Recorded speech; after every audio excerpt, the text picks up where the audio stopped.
Welcome to Tanakh Talk. I am your host, William Hall, broadcasting live from Kingsland, Texas, USA, with another episode of TNT with Rabbi Stuart, the man Federow from the Big H, Houston, Texas. Welcome back, Rabbi. How are you today? Okay. All right. It's a pleasure we got it. That's funny. Yeah, so we got our shortest video to date ever recorded. 3 seconds. 6 seconds. Yeah. Yep, 6 seconds. And I think we might have it, I'll have to go back in and delete that so sometimes people don't pay attention to how long the video is. They'll click on it to want to watch it and realize it's only... Yeah, well, they'll see it. Yeah. They'll just say, wow, I must have fallen asleep. Yeah. Yep, that's funny. Malcolm Purdue, good to see you. Michael Arlen, Christo Cheney, Andrea, hello. Welcome, everybody. Yay, we're back. Thanks for being patient. We started it off, and something wasn't set right in the coding, and I had to go back and restart it again. Hey, Devin, Yasmin. And when I did it, I guess I tried to restart it too soon, and YouTube didn't recognize it as a fresh start. So I went back and actually gave it a little bit of a pause. Jacqueline, hello, how are you? Very good. So we're just going to, we'll look for some good questions on the YouTube chat. Definitely going to be looking for you guys. If y'all want to contribute your comments, be sure to tag either at Stuart Federow or at Tanakh Talk on here so we can see them very easily. Basically, we want to kind of like have a shared thought tonight on when it comes to, in fact, this is kind of mine and Rabbi's questions even to you guys.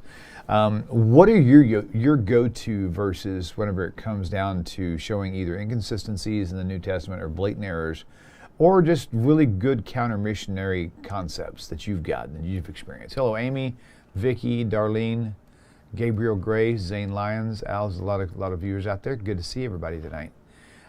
So anyway, yeah. So that's it. So in your comments, if you've got some good, especially some contradictions that that are blatant out of the New Testament, we're going to discuss those tonight. If you have some you want to put up there. Yeah, but see, everybody can list 20, 30 contradictions, whatever, in the New Testament. Right. But you're the old thing about an elevator speech. You're right. In an elevator ride is 2 minutes. You got 2 minutes to tell somebody what your business is about. You got to really cut it down and right. make your sale into 2 minute speech, right? So if the question, something comes up when you're talking to somebody and the issue comes up about how untrustworthy the New Testament is or how self-contradictory it is, what's your go-to easiest but obvious? You can't spin it. You can't. My first one, I've got one, is the New Testament refers to Jesus as the Son of Man like 80-something times. And yet Psalms or Isaiah, I think it's Psalms, says, "Do not put your trust in princes, nor in the Son of Man, the Son of Man, in whom there is no hope."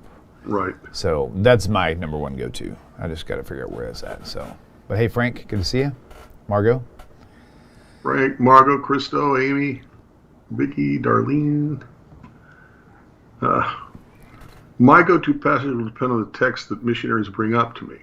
One of my favorite ones is Psalm 146:3, and sometimes a couple of others depend on the situation. No, but see, that's my question. Depending on the situation, what's your go-to text? So, for example, right. 146:3. Let's see. Psalm 37. I'm gonna look up something here too while we're at it. 146. Put not your you're right, the one he just mentioned. Put not your trust in princes, nor the Son of Man, in whom there is no help. Okay. So, what would be the context? I mean, somewhere along the line, some would have to come up with a statement or make a passing comment about Jesus was the Son of Man, so that you could refer to Psalm 146:3. Right. So what would another issue that comes up, what would that issue be, and what would your go-to quote be? You got 1 minute. You got, and it's got to be something that's blatantly obvious. And what I'm really thinking about is internal to the New Testament contradictions against itself. Against itself. Against right. itself. Gotcha. So, for example, my go-to, you can't have it both ways in the New Testament, are the last words of Jesus. Okay, especially Luke and John. Because Matthew and Mark, it's a little complicated. It's two different languages. It's hard to, in a 1 minute thing, explain. But Luke and John, Luke 23:46, John 19:30, okay, when we use the term the last words, okay, the last words means right before the person died, what was the last thing he or she said? That's what the last words of a person mean. It means the last thing they said before dying. So a euphemism for dying is to give up the ghost. He gave up the ghost means he died. So Luke has, Father, into thy hands I commend my spirit, and having said this, he gave up the ghost. And John 19 verse 30 says, when Jesus therefore had received the vinegar, he said, quote, it is finished, and he bowed his head and gave up the ghost. So right before giving up the ghost, one quotes Jesus as saying, Father, into thy hands I commend my spirit, and the other one right before giving up the ghost says, it is finished. You can't have it both ways. So what's your go-to text? Depends on the on the issue. It depends on what they bring up. It depends on how they bring it up. It depends on your mood. It depends on, but by and large, we all have a go-to passage. Yep. Okay, so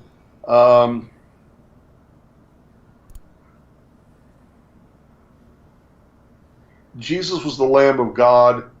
Our go-to response might be, the Lamb of Egypt was a pagan idol, so you're saying that your Jesus is a pagan idol.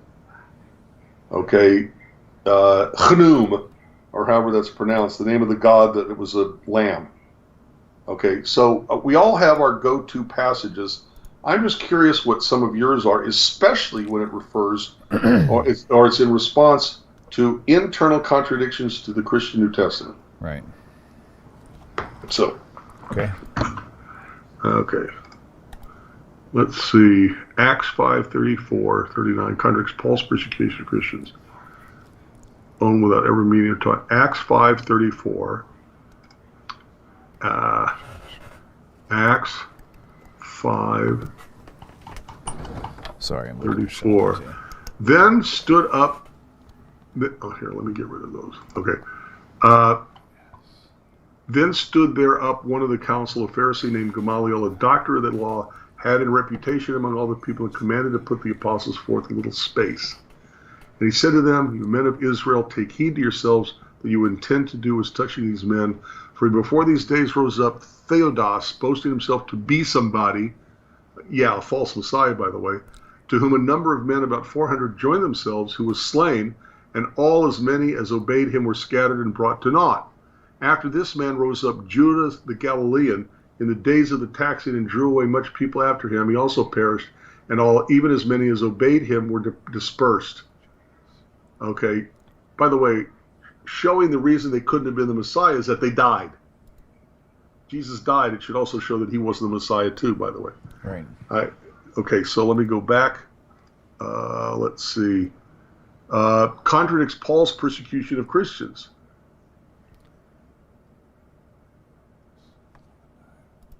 Amy, I'm not quite clear on what you mean. You have a Pharisee, supposedly, assuming the story actually happened, standing up and defending the apostles. But I don't. Then I take them to his timeline where he went on his own without ever meeting or talking to anyone who knew Jesus. Oh, I get you. That's very good. What was it? Explain. Paul says he never talked to anybody who knew Jesus, and yet she's quoting Acts 5:34-39, where Gamaliel is saying, cool it, this guy may have something. That made me think of something. Whenever Paul was arguing the genealogies, it's like the concept of Mashiach and even just being a king is all documented through genealogies. I mean, you've got to be from the tribes. But I think Paul, maybe realizing there might have been an issue, he said, stop arguing about endless genealogies. Right. Which is another interesting point. Right. And the fact that he said this means that the problem of Jesus's genealogy was known even back then to Paul. Oh, yeah, right. Or else why would he even say that? That's a really good point. Yep. Yippers. Right. So Acts 5:34, Gamaliel did not send Paul to persecute Christians. He said, leave them alone. Gotcha, Amy. Thank you. Okay. Right. See, but that because you're right. Amy earlier reminds that the lamb was female in the sacrificial system. It specifically says in Leviticus that for sin offering the lamb needs to be a female. See, so that becomes a go-to verse. Yeah. In discussing, Jesus as the lamb, or the whole idea of Jesus being a sacrificial, a sacrifice. Okay, so. And they've got the conflation of the laws between Yom Kippur and Pesach as well, which kind of gets blurred together. And I don't think they caught that in the New Testament either. So. Yeah. All right. Yep. Really, the Passover lamb. I mean, that's the one thing that did it for me. As that was the one thing that drove me out of the New Testament, was that very thing, because there's literally like dozens, probably maybe dozens and dozens of issues with that, based on the laws of Pesach, and like Michael Arlen mentioned, the lamb had no blemish. Jesus was beaten before death. You brought up one of my favorite ones, and that's the sacrifices have to stay dead. Yeah, actually, I'm not even sure how we came up with that. All I know but yes, if it's a real sacrifice, you don't get it back. Yeah. You haven't given up anything if you get it back. Right. So. I mean, numerous things. Oh my gosh, there's so many problems with that whole thing. Well, it's a lot of problems with all of them. Right. Let's see. I don't see any comments out there yet. So there you have. So where are we headed now? I don't know. That was a short show. Go where you're going to. Jesus' death doesn't match the prophecy in Revelation. In Revelation 11:7, it was the two witnesses who died and were resurrected after 3 days, not Mashiach. Well, Jesus' death happened before Revelation is supposedly prophesying the end time. So that's it. I don't think he was supposed to match what Revelation said, to be honest with you, because it's supposed to be prophecy. And in Revelation it says, "Cursed be any man who adds to or takes away from this book of prophecy." Right? So they kind of stole that from Deuteronomy. Do not add to or take away from. So they really definitely are hijacking a lot of interesting points from Tanakh. Oh, you're not kidding. But then becomes the question: what's your go-to place that shows that they hijack places from the Tanakh? Yeah, just compare. Just give the comparison. So here's one: highways and byways. Jesus supposedly was silent like a lamb, but read John's discourse of Jesus and Pilate, and he wasn't silent. Right. Yep. The highways and the byways, where do they go? Moving on their way. People with their shy ways and their sly ways. I'll see the little ladies in there. When you look through any window, time of day. Hey, that's a song before your time. Hey, there you go right there. This is actually a really good one Michael Arlen brought up.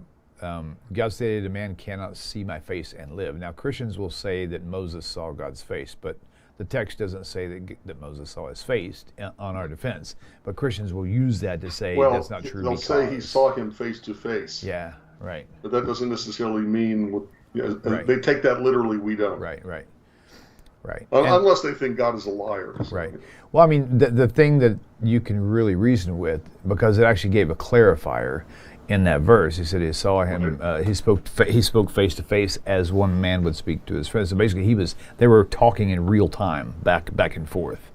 And everywhere else, God came to his prophets in visions and dreams, but not with Moses. He spoke with them face to face, like a man would speak with his friend. So the context there is like the doing it like, hey, Rabbi, how are you? Oh, I'm fine. Oh, wow, that's great, man. I love your glasses. Hey, I like your glasses too. That's the real time, right? And so that's the whole point. So, hello, Esther. Good to see you, Jacqueline. I think I already said hi to Jacqueline. Illuminati Tommy, how are you? Right. Jacqueline's point is a great one, too. Another go-to. When did Jesus die on Passover or the day of preparation for Passover? Right. So, Esther, it was good meeting you, too. I loved that whole weekend. I thought that was great. Nice. Christo, the New Testament cites the book of Jonah about Jesus being in the grave 3 days and 3 nights. Oh, yeah. But if he died on Friday afternoon, like Christians think, that's why it's called Good Friday, and was alive before sunrise on Sunday, according to John, I believe it's John. Yeah. That's not 3 days. That's 2 days and 2 nights. Yeah. Right. One thing I enjoy talking the concept over is because Christians know an awful lot about, or supposedly know an awful lot about Roman crucifixions. But apparently the one thing that they overlooked is how long it takes for a person to expire by a crucifixion, And it said that Josephus actually had a couple of friends who actually had also been crucified, according to the works of Josephus, and he actually went and petitioned to have them taken down after like 2 days. And it's like, no, these are my friends, you got to let them go. And so he let them go. One of them did die, but the other one survived after 2 full days. Jesus was on the cross supposedly between 3 and 6 hours. So even if he was beaten, they probably pretty much beat everybody. It wasn't just Jesus wasn't the only one that got beaten, And so if Jesus, like either you mentioned or we talked about the concept, it was Jesus was not dead in the tomb. He was actually recovering in the tomb. That's my philosophy. Yeah, isn't it very convenient that they ever buried him? Right. He was only laid out in a cave. Yeah. He was not buried in the dirt in the cave. Okay, so Frank says, Frank the Tank, frustrating listening to Christians claim they have replaced the Jews. Oh, you're not kidding. That's a really... And they don't even realize it sometimes that they're doing it. It's like... Yeah, it's so deep into their subconscious and their unconscious minds. Right. So they say things that they don't even realize the impact of what they're saying. Right. Hey Raymond, how are you, brother? Amy. Yeah. So there you good. That's good stuff. Yeah. Good stuff. By the way, also to add to what you were saying, William. Yes, sir. Supposedly, Jesus was a carpenter. And when you're handling big blocks of wood, okay, when you're handling tree trunks, you become pretty muscular and pretty fit. Yeah. Okay. Up until the late 1960s, virtually every picture of Jesus was this weak, puny man, very skinny, of course, white Anglo-Saxon Protestant blonde. All right. Yeah. Somebody came out with a drawing of Jesus that made him look like a carpenter, massively muscular, and the person got raked over the coals for it. But my point is that if Jesus was a carpenter and he was that physically fit, 3 to 6 hours, 6 to 9 hours on the cross ain't going to kill him. Yeah. Right. Well, I mean, even like I said, this is 3 days was supposedly like the litmus test for how long it takes for someone to die from crucifixion. So for him to die after 3 hours just doesn't make any sense. And they want to romanticize it, of course, and say, well, he died of a broken heart. That's different. Oh, give me a break. Oh, but you can make that up. You can make stuff like that up about anything. You can't tell me that anybody else who had been crucified, their hearts weren't broken by the time it was over with. They all had broken hearts. And by the way, the fact that he was dead when he was already stuck with the sword, means that he didn't die from blood loss, which is what a sacrifice is supposed to die from. Oh yeah, right.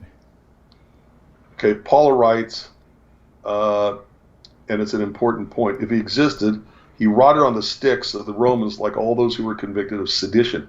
It's an important point to remember that Rome reserved the crucifixion for those who were seditionists. Right. That's a very important point to remember because it ties in to the government. With right. what? I'm sorry? Anybody who was a threat to the government. Exactly. And it ties into the accusation, the sign put above his head, Jesus Christ, King of the Jews. Why is that an accusation? Because it's their way of saying this is why we crucified him. Right. As a seditionist. That's very smart. And the idea is, if this is who you think your king is instead of the emperor in Rome, this is what's going to happen to you and the person you think is king. So Paula's point is, I think, very important to remember that it was reserved for, rebels against the government of Rome. Right.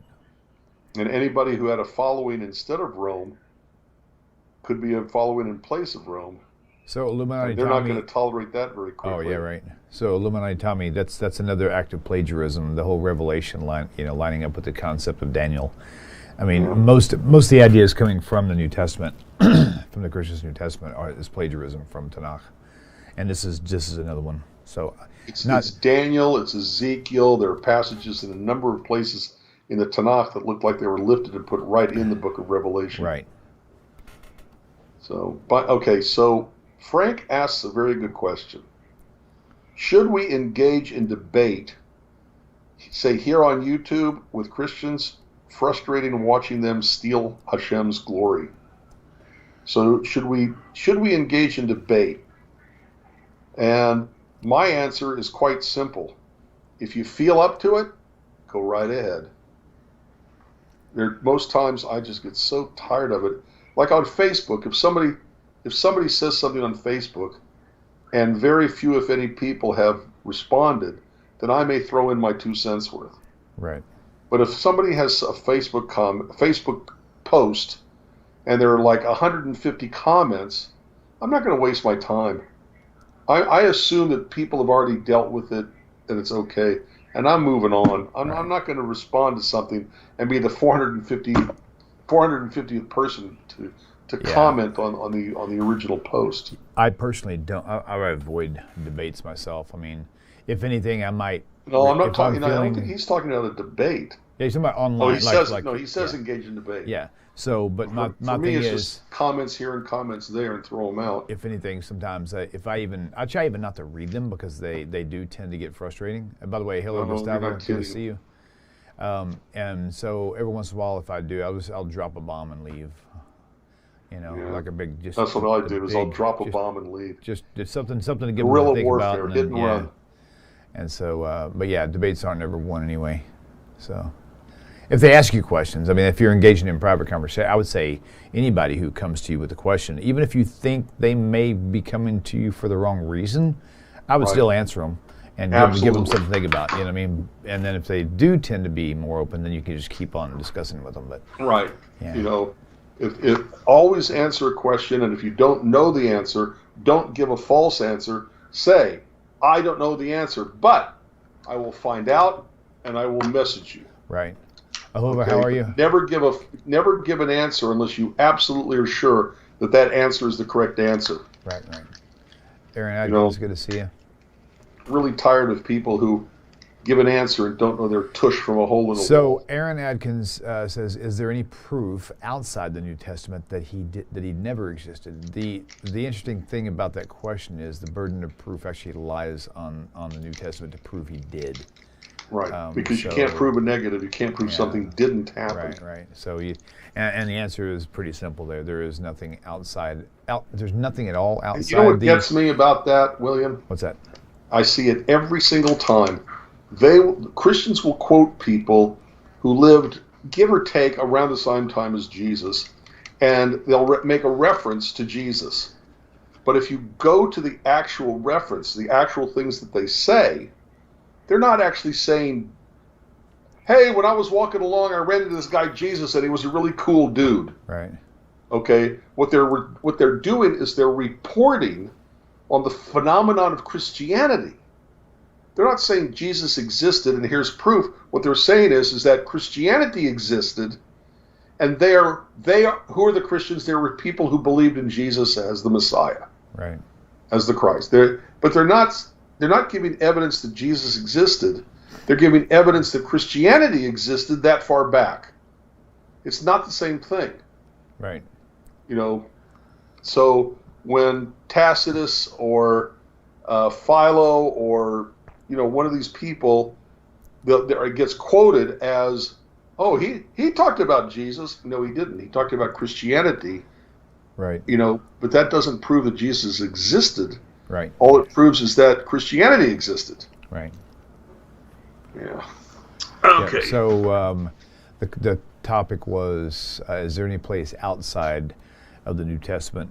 And there are writings, but like Josephus mentions it one time, but even that looks like he something mentions it twice. But it was actually an insert where he goes on added. like, Josephus is Jewish. He's not a Christian. Right. And in the passage you're talking about, it says something like, and there was a man, Jesus, if you can call him a man. This emotional garbage. If you can call him a man. Yeah. And so no Jew is going to write, no historian is going to write that. Yeah, so the point of that is there is another place that Josephus talks about Christianity. Rabbi, can you hear me okay? Yeah? Okay, just checking. But there's another place in Josephus where he talks about Christianity, but that's not a reference to the existence of Jesus. That's a reference to the existence of Christianity. So right. But the point I was trying to make was that it's found in his literature, but there's no way he actually wrote that. Somebody stuck that in there later on. It was a later edition. Doesn't even match the whole format of how he was writing, the theme, the flavor. It doesn't. Just reeks of piety with which he refers to Jesus, even if you could call him a man. I mean, it's really funny.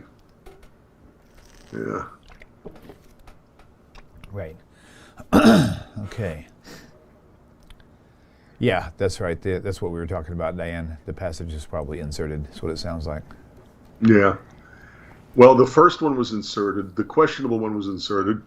The other one, the second passage, probably wasn't inserted, but all it talks about is the phenomenon of Christianity. It says nothing about Jesus' existence. Right, right. They're reporting on the phenomenon of Christianity.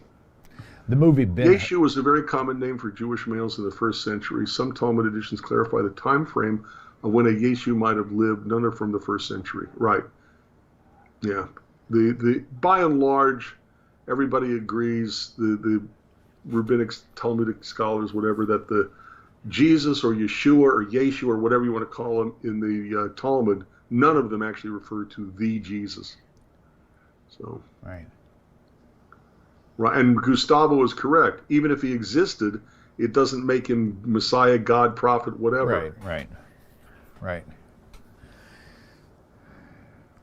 I still believe that... see, 92 Vanguard, that's another one. Oh, yeah, he says another contradiction. How many angels were there, and were they inside the tomb or outside the tomb? Another one, were they standing up or sitting down? Were they sitting on the the stone blocking the cave entrance that is now on its side on the ground? Were there two, one at the head, one at the feet? I mean, they can't get any of those details correct. And supposedly it is right. Was there a young boy? Was it a man? Was it two angels, three angels? And if it's supposed to be inspired by the Holy Spirit, then they shouldn't be so completely contradictory. Yeah. Right. Chris Smith, what about the allusions to someone named Yeshu in the Talmud? But it doesn't hit the right time. Okay, they're talking about other Jesus, Yeshua, Yeshu. Not only that, Yehoshua. That was a very common name. All the as derivatives, of what in English we call Joshua, don't make references to the Jesus of the Christian New Testament. But likewise, that was a very common name, right? Yeah. Yeshua was very common, like Yehoshua. Just like Mary is in, Catholicism. Right, but the question, I'm not sure I'm going to pronounce this correctly. Sephradine, Squib, doesn't he reference James the brother? He references James the brother because that's who the Christians talk about. Okay, it's not a. It's like referencing Old Blue, the ox owned by Paul Bunyan.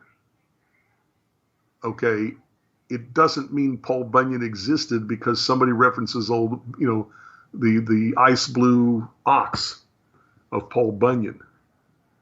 Okay, it's not a. I need to tell you about this guy I met. It's let me tell you about the Christian community and what they believe. And that's the reference. That's where you'll find the reference to James. Okay. Yeah. I used to, right. All right. So,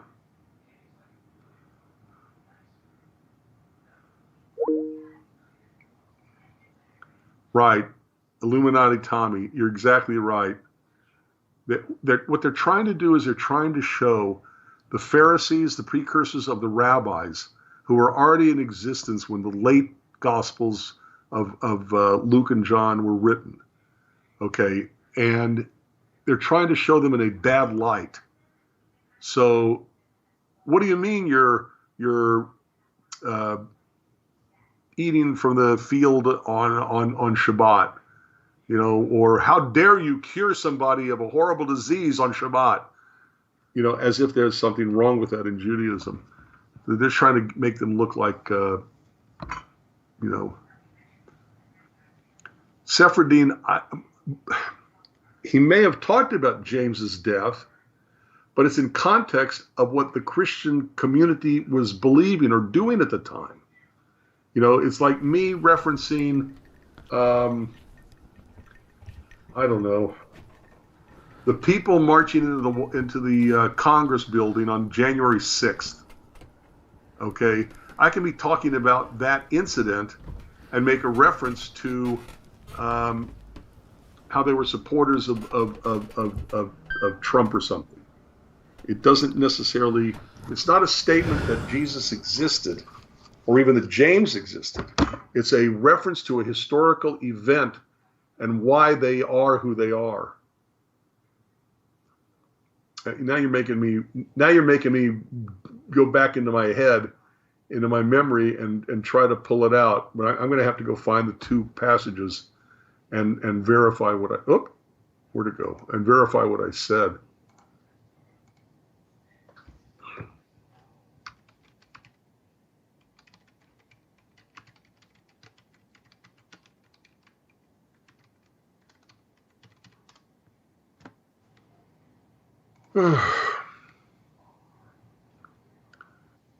Let's see.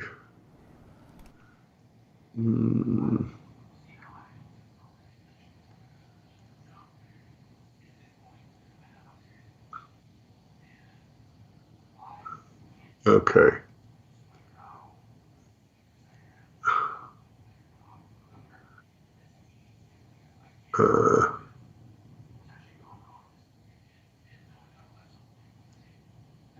Well, it's giving me the arguments, but it's not giving me the passage. Oh, come on. Let's see.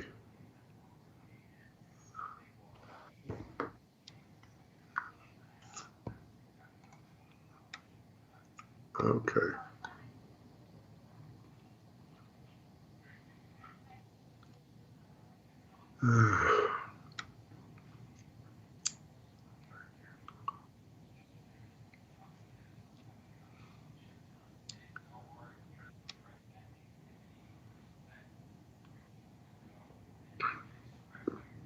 Yeah.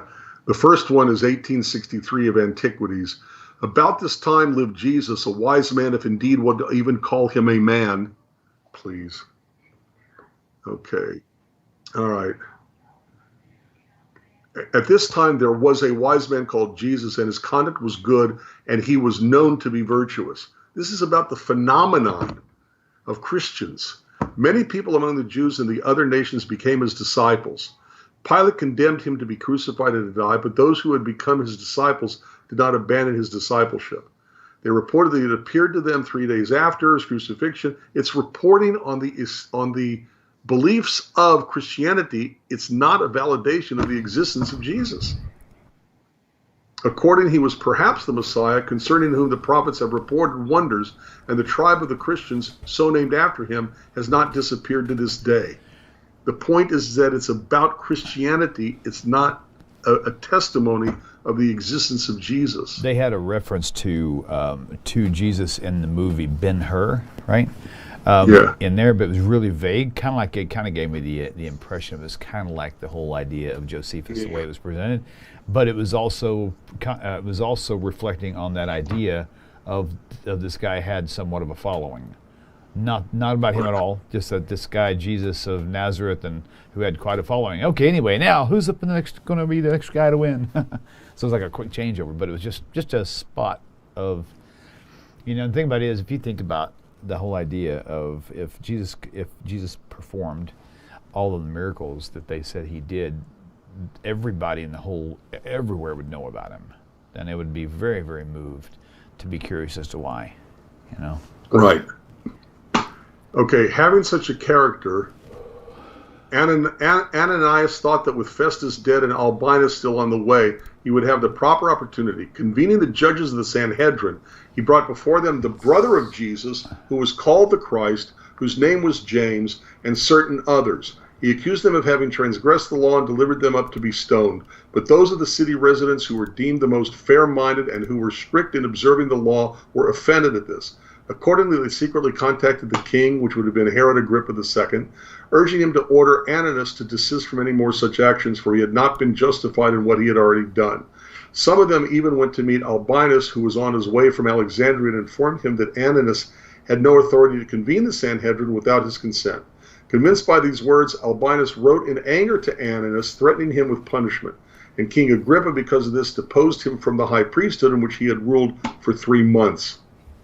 Again, it's a historical reference to the existence of Christianity and the stories that they tell. Okay, remember, Josephus lived from what period to what period? Okay, 37 to 100. Okay, he would have been recording what happened well after Jesus was dead and buried. Okay, he would never have known Jesus. If Jesus died in 33 and he was born in 37, they'd never have known each other. He's reporting on history. Same thing with Paul. What? Same thing with Paul. Paul never met Jesus. And Paul never met Jesus either. And if you read the last verse of John in the first, the last paragraph of John and the first paragraphs of Luke, all they're doing is reporting what they were told. They never actually say that they were eyewitnesses to what happened. Bart Ehrman said something interesting. He said, if you have one person who says they saw Jesus drop into 7-Eleven, and then that person told his 4 friends, and then the other 4 repeat it, you don't have 4 witnesses. You still only have 1 witness. And so you really don't even have numerous witnesses for Jesus anyway, because none of them were contemporaries with him. I mean, they were written so long after. So, skunk famous. What is that? Yeah. By the way, that's another point, Sephardim Squib, about the Christians destroying the history books. It was really earliest Christianity that maintained Josephus. Josephus was seen by the Jews as a traitor. Okay, think the whole story of Masada, and the last person who's supposed to kill himself, okay, after everybody else is killed, doesn't kill himself and turns himself into Rome. That's what Josephus said he did. He was not a hero to the Jewish people. But the Catholic Church, because of the embedded passage, if you could even call him a man, that one, they're the ones who kept, Josephus, because it proved their Christianity. And yes, it's Christians actually would have been the ones to keep it because a Christian inserted paragraphs into it.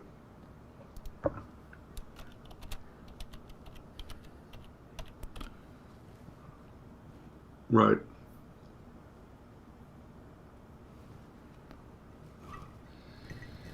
Yeah. All right. Yeah, I heard the feedback too, Raymond. Oh. When you heard feedback, you like an echo or what? Yeah, it was like an echo or something. Huh. I didn't hear it. Yeah, well, you wouldn't hear it, but Is it? And it was very quick. Oh, okay, so. good. Very good. Exactly, Devin. 40 to 70 years after his death, they decided it was a good idea to write about him. Why? Because Christianity as a group was a phenomenon. Kind of like if somebody just now decided to write about JFK's death, although they never met him, just heard about him. Right. So ironically, no, wait. I'm going to write a book. Michael, Yavne was created in the year 70.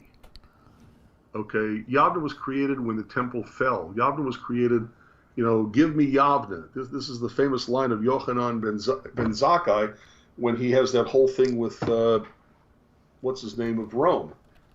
Can't think of his name.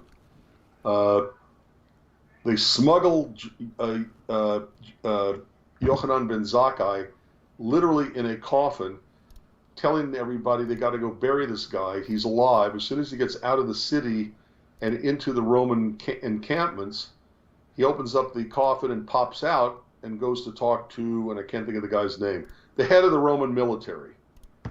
And the first thing he says to the head of the Roman military is not, "Hello, head of the Roman military." He says, "Hello, Emperor."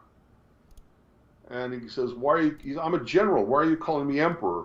Right at that moment, right. The messenger comes to him and says, "The Roman, what's it called? Not Congress. What do they call it? The Senate has just elected you emperor." So he says, "Obviously you're a man of importance. What do you want?" And he says, "Give me Yavne." So right. The Josephus. I don't know what you mean by suicide of Yavne. Left Yavne before the suicide. The mass suicide that actually Josephus chickened out of at the last minute. Yeah, but that wasn't Yavne. I don't know where is that. I think that may be what he's referring to, though. Okay. Yes. So before he commits suicide, being the last person alive wherever he was, everybody else giving them. It wasn't Masada. It was another place. He doesn't commit suicide and hands himself over to Rome. And becomes the right-hand stenographer. Right, he becomes, I forgot what he became, a historian for Rome? Historian, scribe, historian, you're right. Yeah, scribe, maybe, yeah. So Masada, was that it? Because it wasn't Yavne, was it Masada? That was brought up by Sephardim. Who could be, Wait, what? Masada, not Yavne. Yavne is where... No, that wasn't my question. My question was, you said already that it was not Yavne. I'm saying, was it Masada? And I'm saying it was neither. Okay, that was the question. Josephus was another place, and I can't remember where. Okay, let me see if I can find it real quick. Skunk Ape Farm, I have seen that. That's very, very compelling video, Caesar's Messiah. And man, that's like, wow. You don't know what's true, but man, I tell you what, that could sure be one of them. No doubt. Skunk Ape Farm off-grid. Now that's funny. I'd love to see your off-grid living style. I mean that, seriously. I love watching these off-grid videos. Right. He initially fought against the Romans during the First Jewish-Roman War as head of the Jewish forces in Galilee, until surrendering in 67 to Roman forces led by Vespasian after the 6-week siege of Jotapata. Jotapata. Too much pata. Or Yodfat. It's a 47-day siege by Roman forces of the Jewish town of Yodfat, which took place in 67 CE during the Great Revolt. Okay. Yeah. Josephus claimed the Jewish messianic prophecies that initiated the first Jewish war made reference to Vespasian becoming emperor this is stolen from what happened with what's his name? I just said his name and now I can't remember it. Sorry, I was reading some chat. No, I just can't think of his name. Yochanan ben Zakkai. So he fully defected to the Roman side and was granted Roman citizenship, became an advisor to Vespasian's son Titus, serving as his translator. So then he starts writing the history of the Jewish people, and he writes it in a way that he wants to make Romans, respect the Jews. They would have had great respect for Masada, for killing themselves rather than give themselves up to slavery and prostitution. Yeah. So it wasn't Yavne, it wasn't Masada, it was Yodfut or Jodapata or whatever. Gotcha. Okay. Yeah. All right. What else we got? Hebrew, Yodaphat. When they transliterate, they really mess things up. It's Yodaphat or Yodephet.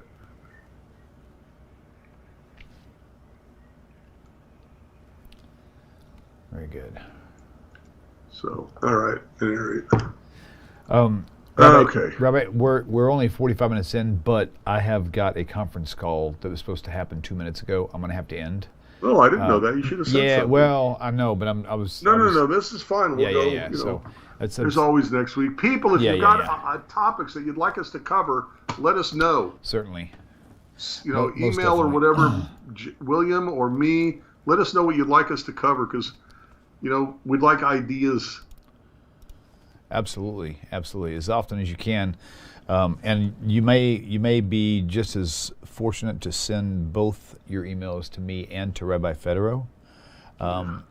So Rabbi Stuart at Hotmail, right? What is it? Rabbi Stuart at hotmail.com. Okay, Rabbi Stuart at hotmail.com. Okay, Good deal. And I'm making sure I'm not going to get this missed here. And so you got to go. You're late already. Hurry up. Yeah. Okay, good deal. So, but guys, hey, important, if you haven't subscribed to the YouTube channel, please do. This is very important. So you can make sure you get the, hey, Amy. Golem, I said hi to you earlier, but we were kind of talking, so I don't know if you heard me. So good to see you.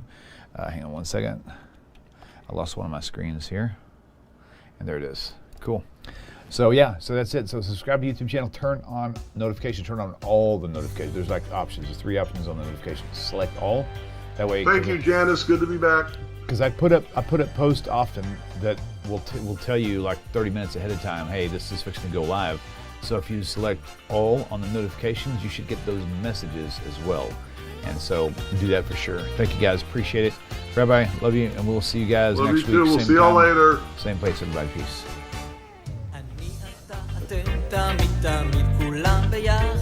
חשוב מכל חשוב והכרחי להיות ביחד איפוק זו העוצמה ויתור זו הגדולה השאיפה והכמיהה אני אתה אתם תמיד כולם ביחד חשוב מכל חשוב והכרחי להיות ביחד איפוק זו העוצמה ויתור זו הגדולה השאיפה